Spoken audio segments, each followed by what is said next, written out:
अस्सलाम वालेकुम स्टूडेंट्स, आप सब कैसे हैं? होप सो आप सब बिल्कुल ठीक होंगे।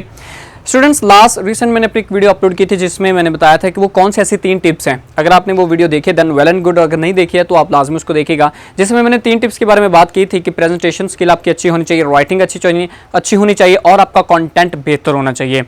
तो मैंने ये भी बताया था कि मैं इन तीनों के ऊपर 1 बाय 1 वीडियो बनाने वाला हूँ। सो मैं आज बात करने वाला हूँ प्रेजेंटेशन स्किल के ऊपर। तो प्रेजेंटेशन किस तरह से हम अपने पेपर के ऊपर प्रेजेंटेशन करें कि हमारा पेपर बिल्कुल बेहतरीन नज़र आए, एग्जामिनर बड़े अच्छे से हमें मार्क्स इजीली अच्छे मार्क्स दे सके, फुल एंड फाइनली मार्क्स। सो मैंने आपके सामने जो है ना एक पेज बनाया है, ठीक है। ये आप समझ लें कि एक पेज है, ठीक है, एक पेपर शीट है जिसके ऊपर आपने पेपर स्टार्ट करना है। इसमें मैंने चूँकि रिसेंट एक इन्विजिलेशन भी की थी, तो उसमें मुझे ये एक्सपीरियंस हुआ, मैंने देखा कि बहुत से स्टूडेंट्स हैं उनको तो पता ही नहीं है कि प्रेजेंटेशन किस चीज़ को कहते हैं, उन्हें कुछ भी नहीं पता होता। अभी उन्हें नहीं पता भी लाइंस कितनी लगानी है, अंडरलाइन कौन सी चीज़ करनी है, एंडिंग लाइन कौन सी होती है, सेपरेटर लाइन कौन सी होती है, सिंगल लाइन कहाँ पे लगानी है, डबल लाइन कहाँ पे लगानी है, साइड लाइन कहाँ पे लगानी है। सो ये चीज़ें उन्हें कुछ भी नहीं पता थी। तो मैं आज आपके साथ एक पेपर को देखकर प्रेजेंटेशन को 1 बाय 1 जो है ना एक्सप्लेन करूंगा।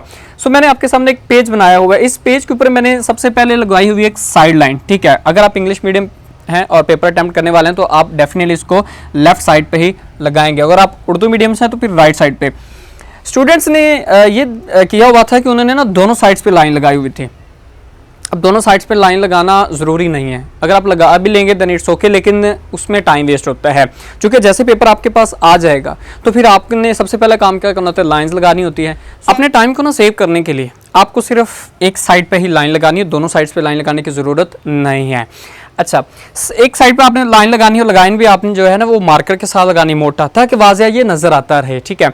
उसके बाद हमने क्या करना है कि सबसे पहले ऊपर आपने लिखना है सब्जेक्टिव टाइप लिखना है। मैंने देखा कि स्टूडेंट्स क्या कर रहे होते हैं, अपना नाम लिखते हैं, क्लास लिख रहे होते हैं और नीचे लिख रहे हैं कौन सा पेपर है। सो ये काम एग्जामिनर को नहीं ज़रूरत। तो आपके पेपर के ऊपर लिख दिया गया आपका पेपर है, उसको सब पता है। जस्ट आपने क्या करना है, एक अच्छा इफेक्टिव प्रेजेंटेशन के लिए आपने सबसे पहले लिखना ऊपर सब्जेक्टिव टाइप।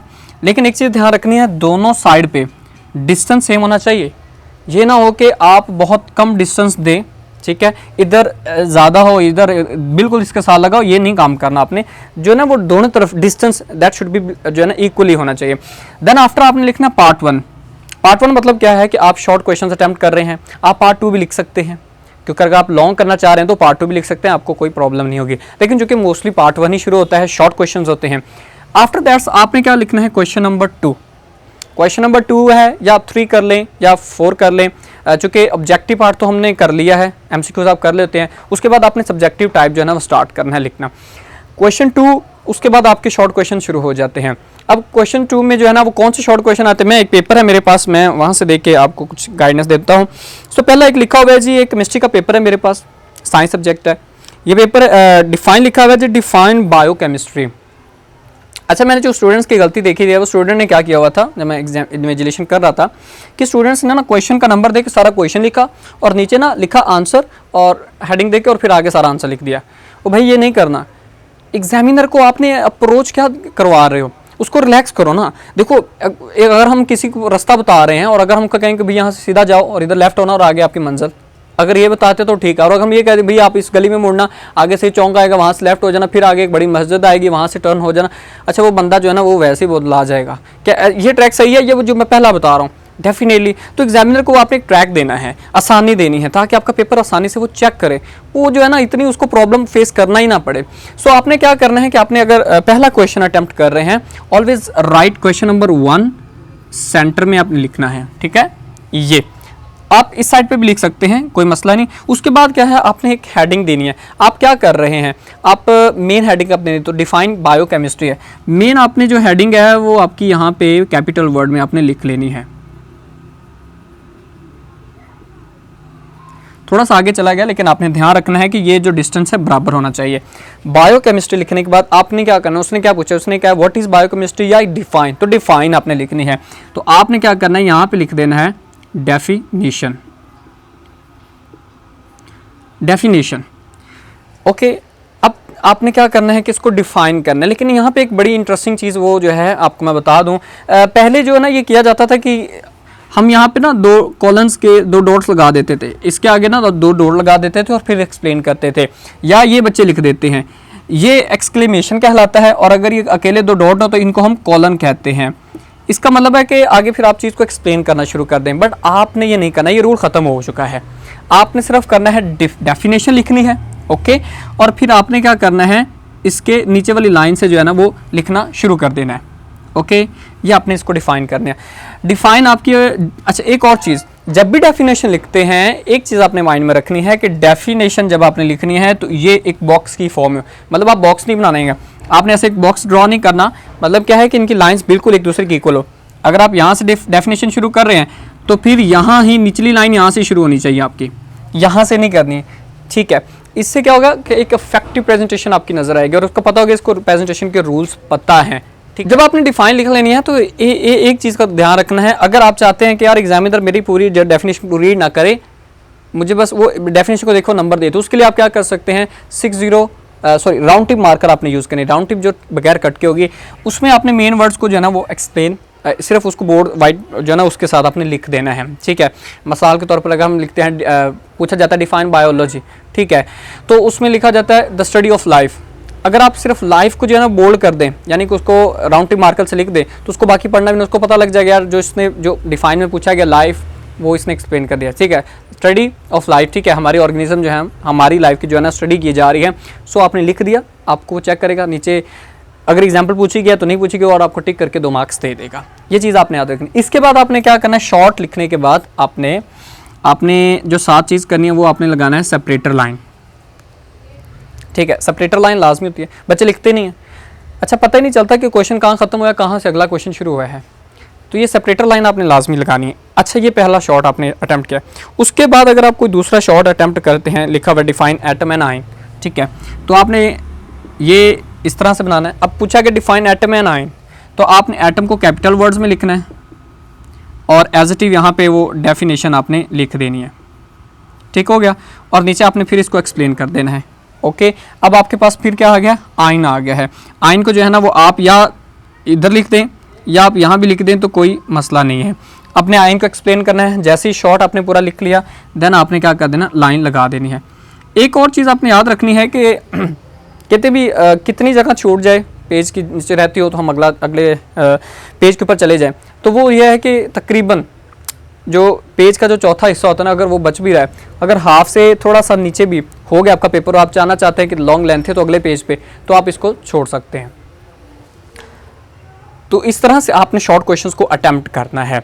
अब जब आपका पहला पार्ट खत्म हो जाएगा, क्वेश्चन नंबर 2 खत्म हो जाएगा, ठीक है, तो आपने एक पूरी फुल लाइन इस तरह से लगा लेनी है।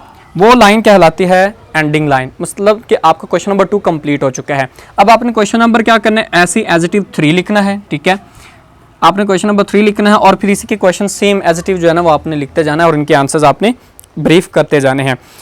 अच्छा, यहाँ पे क्वेश्चन है कि 5 क्वेश्चन अटैम्प्ट करने हैं। स्टूडेंट्स पूछते हैं क्या 5वें के बाद जो छठा हम करते हैं क्या उसके नंबर मिलते हैं? एग्जैक्टली मिलते हैं। उसकी वजह यह है कि आपने अगर एक लाइन लिखी भी है और गलत भी कर दिया ना अपनी तरफ से, तो एग्जामिनर को भी चेक करनी है, उसकी मजबूरी है। अगर वो सही लिखी है तो उसके नंबर आपको मिलेंगे। So keep it in your mind. आप 6 क्वेश्चन कर जाते हैं 5 की निस्बत, दैट्स वेल एंड गुड, तो इसके आप मार्क्स हाइस्ट मिलने के चांसेस ज़्यादा हैं।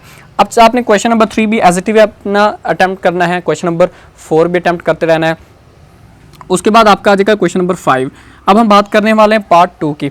अब क्या करना है आपने, ये तो चूंकि ऐसे ही हेजिटिव चलता आ रहा था, तो यहाँ पे आपने एंडिंग लाइन लगा के ख़त्म कर दिया, सारे क्वेश्चंस ख़त्म कर दिए। अब आपने क्या कर देना, आपका पार्ट 2 शुरू होने वाला है। इसके अंदर आपका क्वेश्चन नंबर आ रहा है 5।